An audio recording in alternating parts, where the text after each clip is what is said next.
So 3 games to get you into the Halloween spirit. I've got one that's seminal, and it's classic Resident Evil 4. You can play it on a myriad of different games. This is one that is just loaded with lots of creep and lots of gore, but it's really atmosphere. It's an incredible game that just gets under your skin. All of the mechanics are very, very tuned and polished, and the recent remastered version's absolutely beautiful as well. Dead Rising 3 is another terrific choice in a totally different direction. This takes everything to an absurd level. You get to drive different vehicles through hordes and hordes of zombies and watch them splatter and spill their guts all over the place. It's ridiculous. And another game that I think was kind of overlooked was the Castlevania Lords of Shadow series that Konami released for the PS3 and Xbox 360. I thought both of those games were really, really solid. Great mechanics, a lot of fun, not really scary, but that great vampire quality that kept you wanting to come back to it. It's a little bit more in the Devil May Cry vein. Really fun, really lengthy, definitely valuable, great for Halloween. Welcome back to Scott's special segment on scary video games. Now listen, if you go back to the original Devil May Cry, you'll find some marionettes, some puppet-type creatures that are dancing through the levels.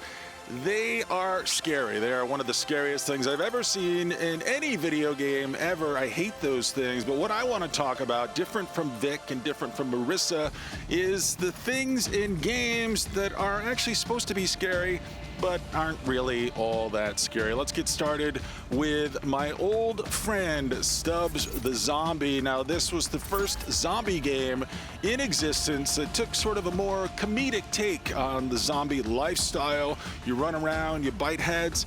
Most impressive of all, you fart, and that's the way you defend yourself over the course of the game.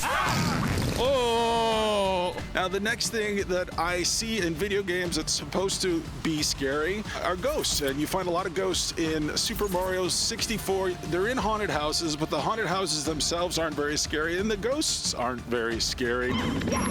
And the third and final thing that I want to talk about is, of course, Plants vs. Zombie. I think some of the zombies in this game are some of the funniest creatures I've seen in any game. I like PopCap's take on zombie culture, all very lighthearted, and I need lighthearted stuff this time of year. Everybody's got zombies and spiders and pumpkins everywhere.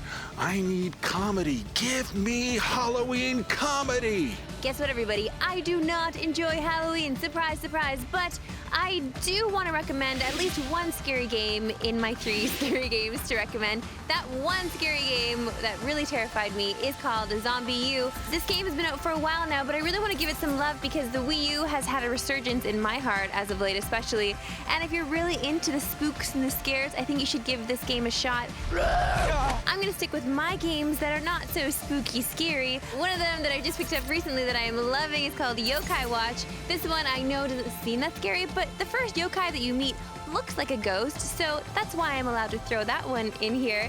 The third game that I'm going to recommend, I think that you've all played before, or at least you should have played before. It's called Luigi's Mansion Dark Moon. This mansion has a lot of ghosts in it, but not the ghosts that would give you nightmares. The ghosts that are kind of funny and try to pull pranks on you. And you have a vacuum that sucks up ghosts. I think that everyone should have one of those in their arsenal, especially around Halloween. So I'm going to stay away from the scary. You go ahead and enjoy yourself. I'll stick with the yokai.